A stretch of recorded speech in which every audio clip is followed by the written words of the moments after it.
Hello, this is Anthony Fuentes. I am a test automation engineer and the person who created this repository. Did you know that test automation is currently one of the biggest trends in the software development industry? The reason for this is that more and more enterprises are adopting digital technologies. And in order to meet the expectations of their clients, they need a rapid software delivery process without sacrificing their quality. Such thing cannot be achieved without test automation. When I started my journey into the test automation field, I was very lucky to be trained by talented people and also had the chance to put into practice my knowledge in a real project that helped me gain more experience. However, with the passage of time, I realized that this is not the same story for many people.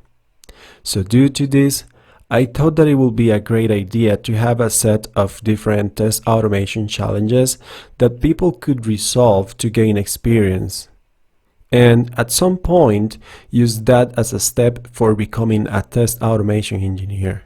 So as a result to that, and inspired by the example site from Cypress, I decided to create this first playground with UI automation challenges.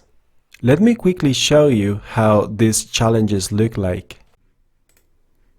Alright, so this is the home page. This page contains a set of different challenges divided into different categories. You can navigate through those categories either by using the home page or by using the top navigation bar. You might notice that some of them have the work in progress label. That is because at the moment of recording this video, those are still in progress. Let me quickly show you the ones that are ready for you to practice. If you are starting completely from scratch, it's a good idea to learn how to write CSS selectors. So to make that process fun, I decided to include a game developed by Flakeout, who made the source code public. If you want to know more about the developer who coded this, go ahead and check out his GitHub repository by clicking this link.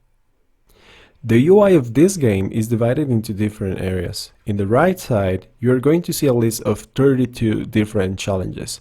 If you click this menu here, you are going to see them all. In the left-hand side, there are going to be 3 different sections. One is where you can preview the elements that you need to select.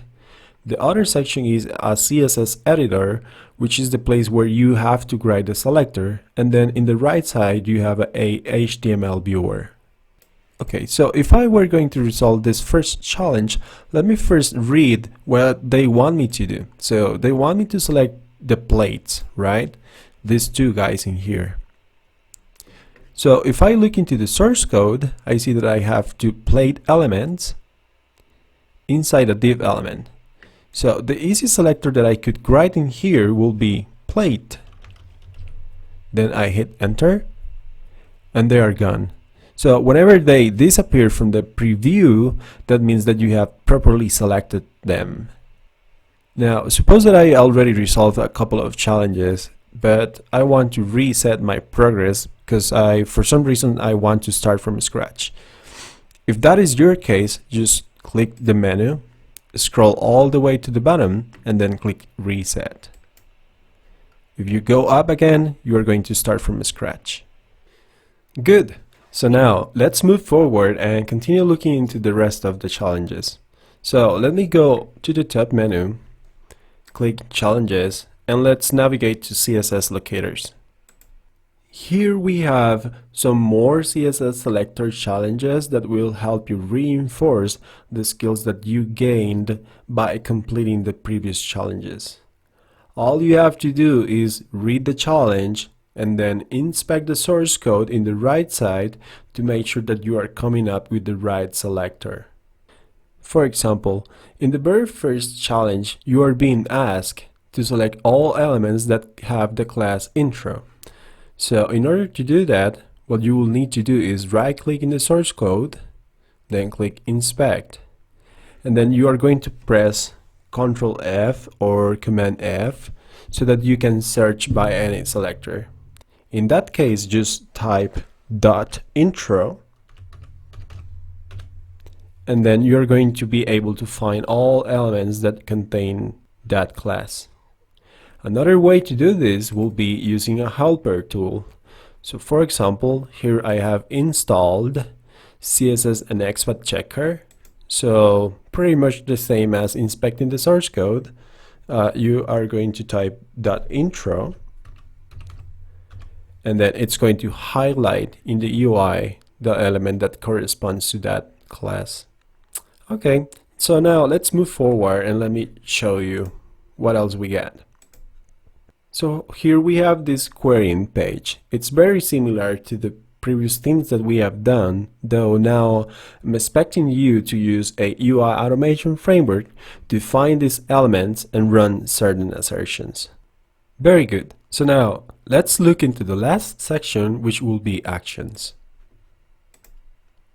In this page, you will dive deeper into UI automation by resolving some more complex challenges.